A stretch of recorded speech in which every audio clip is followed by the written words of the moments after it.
அஸ்ஸலாமு அலைக்கும் வணக்கம். இன்றைக்கி நாம் லூயிஸ் கட்டமைப்பு பரிவு கட்டமைப்பு சம்மந்தமான எங்களோட பாஸ் பேப்பர் கேள்வியோட அனலைசிஸ்ல வந்து சரியா.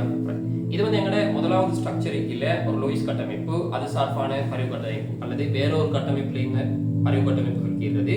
இந்த மாதிரி கேள்விகள் எங்களுக்கு வாரது வழக்கம் சரியா. இது வந்து ஒவ்வொரு வருஷமும் எங்களுக்கு கட்டாயம் வரும். இந்த வீடியோவில் நாங்கள் என்ன பார்க்க போறோம்னா 2011ஆம் ஆண்டுல இருந்து 2024ஆம் ஆண்டு வரை காட்டியும் எங்களுக்கு இதுவரைக்கும் நடந்த பேப்பர்ஸ்ல உள்ள அதாவது இந்த பாஸ் பேப்பர்ல வந்த கேள்விகளை எப்படி இந்த கேள்விகள் வந்துக்குது சரியா.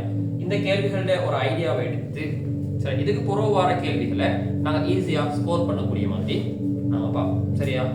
அப்ப இந்த ஐடியாஸை நாங்கள் எடுத்து இதுக்கு புறவு இதுல இருந்து எங்களுக்கு கேள்விகளை செய்யக்கூடிய மாதிரி இப்ப இந்த 2011ஆம் ஆண்டுல இருந்து 2024ஆம் ஆண்டு வரை காட்டி வந்து கேள்விகள் பாருங்க. இதுல எப்படி வந்துக்குதுன்னா லூயிஸ் கட்டமைப்பு பரிவு கட்டமைப்பு இது ரெண்டுமே ஒரே கட்டமைப்புக்கு கீழக்கூடிய மாதிரி வந்து இந்த 2011 12 13 14 15 16 இந்த மாதிரி வந்த கேள்விகள் நான் பாத்தீங்கன்னா ஒரு கட்டமைப்பு தந்திக்கிறாங்க. உதாரணத்துக்கு 2014ஆம் ஆண்டுக்கு கேள்வி பாருங்க. இதுல C2H4N4 ஒரு கட்டமைப்பு தந்திக்கிறாங்க. அதுக்கான கோட்டு கட்டமைப்பு தான் இந்த கோட்டு கட்டமைப்புல இருந்து நாங்கள் லூயிஸ் கட்டமைப்பு கீழே இந்த லூயிஸ் கட்டமைப்புக்கான பரிவு கட்டமைப்புகள் கீழே இப்படியான ஒரு பேட்டர்ன்ல எங்களுக்கு கேள்வி வரும் சரியா. இல்லாட்டி எங்களுக்கு இப்படி வரணும் லூயிஸ் கட்டமைப்பும் பரிவு கட்டமைப்பும் வேற கீற மாதிரி. உதாரணத்துக்கு சொல்ல போனா 2017ஆம் ஆண்டு பாருங்க.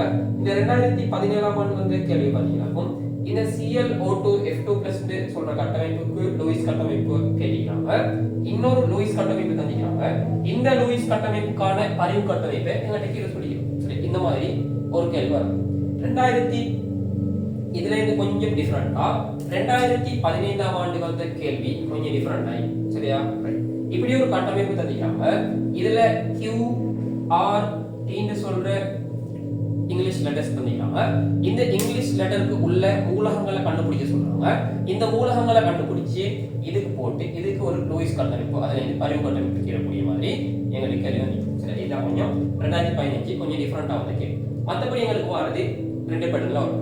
எப்படி நான் சொன்ன அதே பேட்டர்ன் தான். ஒரு கட்டமைப்பு தந்து அதுல லூயிஸ் கட்டமைப்புல இருந்து அதுல இருந்தே பரிவு கட்டமைப்புகள் கீழக்கூடிய மாதிரி வரும்போது இல்லாட்டி லூயிஸ் கட்டமைப்புக்கு வேற கட்டமைப்பும் பரிவு கட்டமைப்புக்கு வேற கட்டமைப்பு அதுல இருந்து கீழக்கூடியமே வரும் சரி. இந்த மாதிரி தான் எங்களுக்கு வர கேள்விகளை சரியா. லாஸ்ட் எங்களுக்கு 2024ஆம் ஆண்டு வந்து கேள்வி பார்த்தீங்கன்னாக்கும் இது வந்து லூயிஸ் கட்டமைப்பு தனியா வேற ஒரு கட்டமைப்பு வந்துக்குது. பரிவு கட்டமைப்பு இன்னொரு கட்டமைப்புக்கு பரிவு கட்டமைப்பை எங்களுக்கு கீழே சொல்லிடும். பரிவு கட்டமைப்பு கீழே அதுல இருந்து உறுதித்தன்மைகள் அது உறுதியானதா உறுதியற்றதா அப்படின்னு விவரிக்க சொல்லி கேட்பாங்க சரி. இதான் கேள்வி. இதெல்லாம் எங்களுக்கு என்னதுக்கு நாங்க அனலைசிஸ் பண்றோம் அப்படின்னு பார்த்தா இது இத்தனை காலம் எங்களுக்கு வந்த கேள்விகள்ல இப்படி வந்துக்குது. இதுக்கு பிறகு இதுல இருந்துதான் வரப்போகுது. அதுக்கான ஒரு ஆயத்தம் தான் இந்த வீடியோ சரியா. அப்படிங்க இந்த வருஷம் வந்த கேள்விகளை நான் உங்களுக்கு தொகுத்து தந்தீங்க. இதெல்லாம் நீங்க ஒரு கீறி பார்த்து இந்த கேள்விகளை மறக்கா செஞ்சு பார்த்து இதுல நீங்க செய்யும் போது உங்களுக்கு ஏற்படுற பிழைகள் நீங்க கேள்வி செய்யும் போது சப்போஸ் லூயிஸ் கட்டமைப்போ அல்லது பரிவு கட்டமைப்போ கீழும்போது நீங்க பிழைகளோட சான்ஸ் சரியா. அந்த பிழைகளை பார்த்து என்னென்ன நம்ம பிழை ஒட்டிக்கிறோம் அப்படின்னு திருத்திக் கொள்றதுக்கான ஒரு வீடியோ தான் இந்த வீடியோ சரியா. இதை பார்த்துட்டு இதை ஒரு ஸ்கிரீன்ஷாட் எடுத்து வைக்கிறதுல எந்த பிரயோசனமும் இல்லை.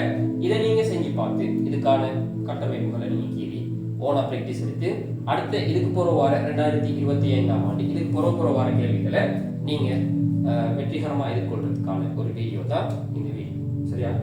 இன்னும் அடுத்த ஒரு அனலைசிஸ் வீடியோல நாங்கள் சந்திப்போம்.